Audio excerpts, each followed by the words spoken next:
This is my prediction. Chinese communism is going to collapse. And why is it going to collapse? Because it cannot sustain the growth it's experienced in the last 20 years. They started out with cheap labor producing goods for the Western world. Fantastic. Then they had growth. But now their labor isn't that cheap anymore. Other areas of Africa and Southeast Asia have cheaper workers. So businesses are starting to move to those areas.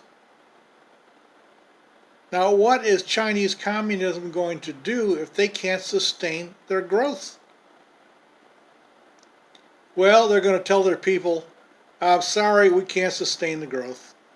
That's it. But they're not going to be happy with that. It's different if the people are poor all the time, then they're used to it.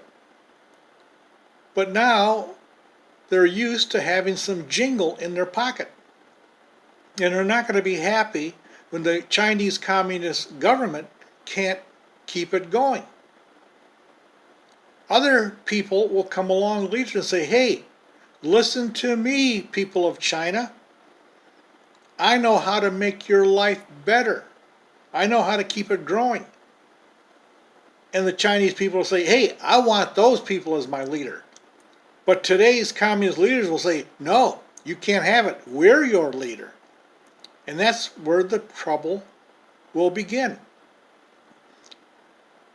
Over this economic slowdown, communism is slowly going to disappear or quickly.